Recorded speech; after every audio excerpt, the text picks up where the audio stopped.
Hey there, so you're thinking about buying a home and you need to know what to do to get ready for the process? Well, let's talk about it.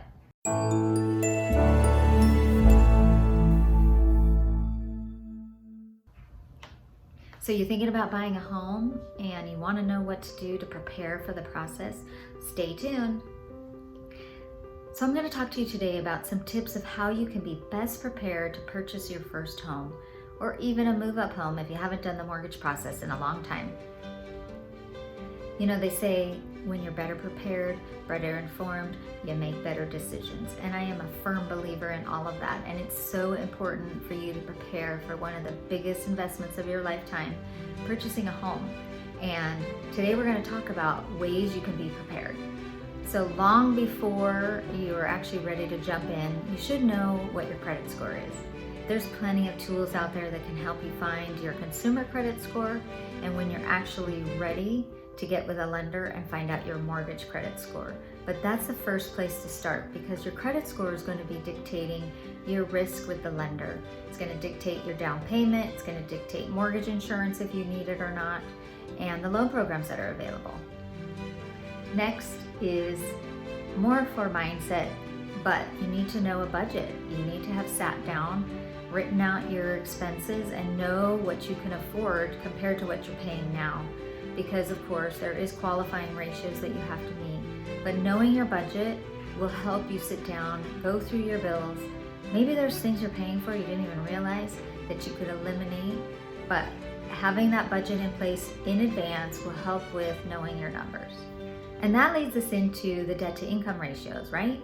If you know your expenses and we know your income, we can calculate a debt to income ratio. Every loan program has qualifying debt to income ratios. So the more that you know, the better prepared you are. And most lenders, traditionally they like to keep your debt to income ratios at 38 to 45% of your gross income. Some programs will allow you to go a little higher depending upon criteria and the lender. But again, starting off knowing your debt to income ratio will help. When you're purchasing a home, there are two parts of that, right? You have to have a down payment and you have to have closing costs. And I usually say your left arm and your right arm, they go together. And your down payment is a percentage of the sales price, and the closing costs are a percentage of the sales price. So when you look at something, you need to make sure that you're going forward and you've budgeted enough money. Do you even have a down payment? Regardless if there's down payment assistance or not, you need to have some money set aside for incidentals, such as inspections and appraisals and things like that. Because if you don't have any money in the bank, going forward to be able to purchase a home, you're not going to get very far.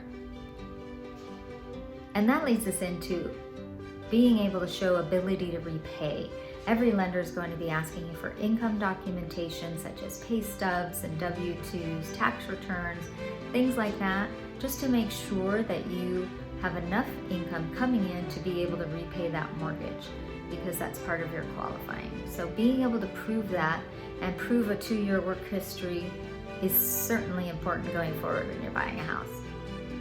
Now, this isn't a requirement, but I think it is super important for everyone to have a rainy day fund, right? A cushion or emergency fund has a lot of different names, but some extra money set aside somewhere in case something happens. What if you blow out a tire? What if once you're in your home, your water heater breaks? Different things like that. It's important to have a rainy day fund to account for unexpected things that happen, because as they say, life happens without you.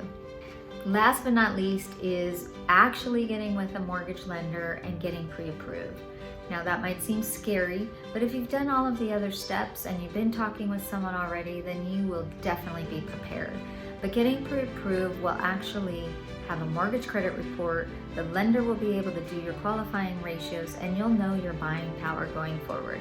That puts you in the driver's seat going forward, and then tells the world and a seller that you're ready to buy and you're qualified, not just you think you are or that you want to be.